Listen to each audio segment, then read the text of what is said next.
But now it's time for us to move on to the next segment, which is called Rapid Bias.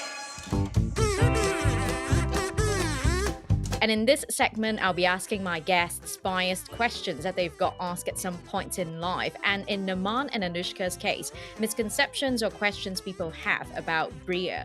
So, Naman, Anushka, are you ready? Always. Yes, always. All right, let's go. First question.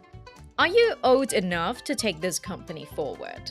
I think age is just a number. Like, it's more about the experience which you have and the passion, as Anushka said, which you have in terms of building the company and why you're starting the company. Like, my father actually started his second venture at the age of 55. So I don't see age as any impediment for you starting a company. If you're younger and you develop the knowledge and the passion, then age is just a number. If you have the passion, you can build anything in life. And the next question is more directed to Anushka. How do you manage to lift the cases or the kegs? Isn't it too heavy for you as a girl? I was actually asked this question. In fact, my team would always laugh at me and be like, oh, it's too heavy for you, which I never really understood because in my humble opinion, I think I can lift heavier maybe with all of them combined.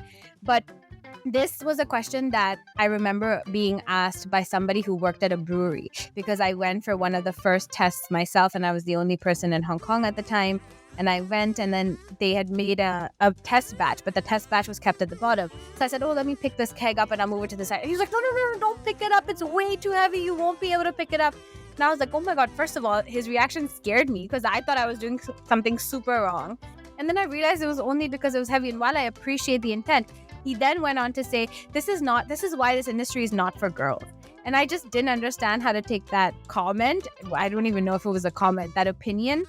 And so I said to him, I was like, don't worry, I got this. And I lifted it up and I showed him. And I was like, no industry is not for girls. Like, that's not how it works. And I think it's about challenging those norms. Something I stand up for very, majorly in my life is shattering that glass ceiling. Even if someone else has created that ceiling for you, it's about breaking those barriers and being that one representative so that tomorrow when some other woman or girl walks into that brewery, that guy thinks 10 times before he says, oh, is that too heavy for you? This is not a girl's industry.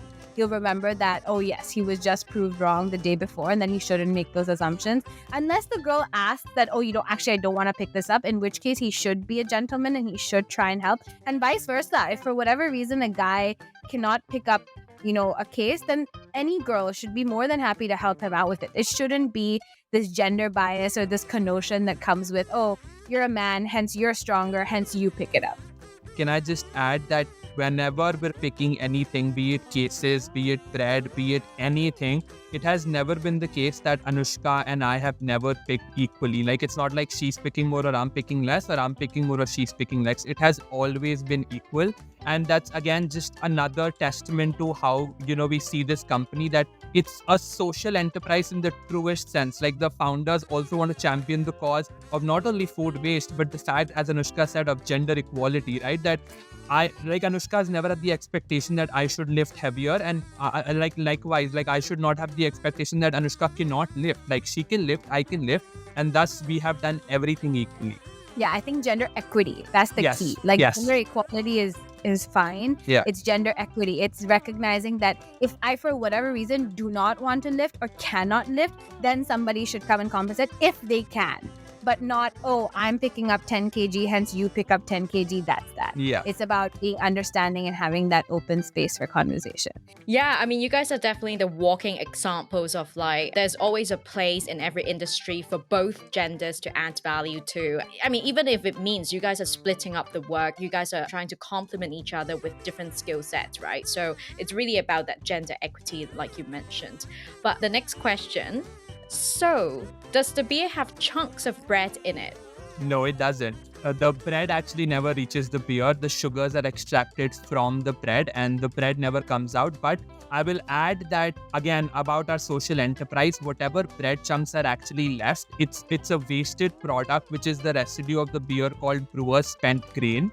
And while other breweries in Hong Kong have been like sadly wasting that or just throwing that to the landfill, we actually committed that we want to be a waste-free enterprise. So we actually collect all of our brewers' spent grain, which is the residue from the beer making process, and we actually donate it to pig farms where pigs eat, because it's still a very nutritious, like goop of protein. So that's why pigs eat that, and we make sure that we can pride ourselves to be doing something more for Hong Kong rather than only saving bread waste or food waste with our products, but also from the residue of it as well.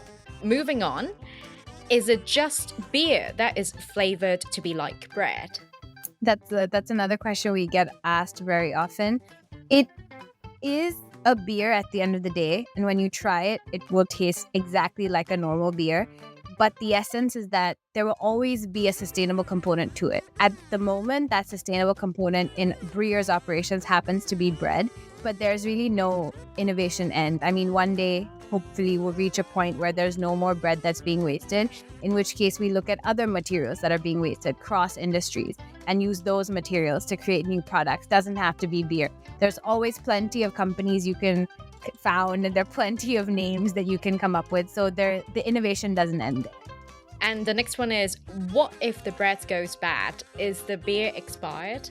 No, so we actually have a very strict quality checking process across, Breer, that we actually have a 3-step quality checking process. That first, when we collect the bread from the bakery sources, like be it a factory or be it an individual store as well, like we thoroughly check the bread to make sure that the bread doesn't have any sort of mold and it's packaged well, and all of it is dealt with like gloves, so like no physical hands are touching it as well.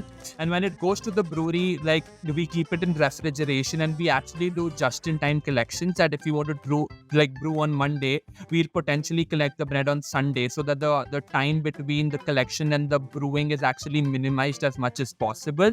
And then if there is any surface bacteria or chemical which is still present on the bread after thorough quality checks, brewing is done at such high brewing temperatures, like 100 degrees Celsius and above, that they would also get killed in that process of making the beer.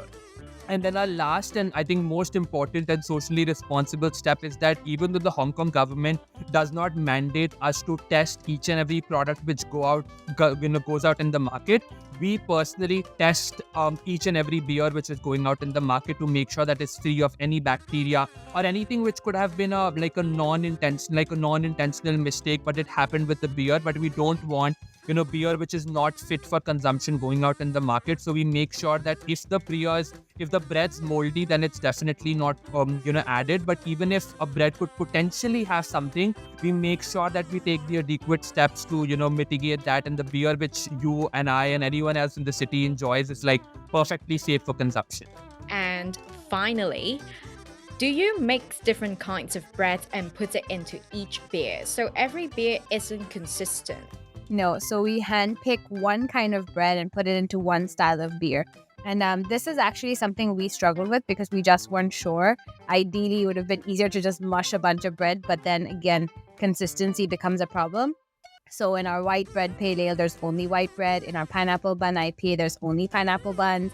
And in our hibiscus sour, there's white bread and hibiscus flowers. So every beer only has one main star of the show in the form of bread. And then that is very obvious in its name. Amazing. Thank you so much for joining this round of Rapid Bias.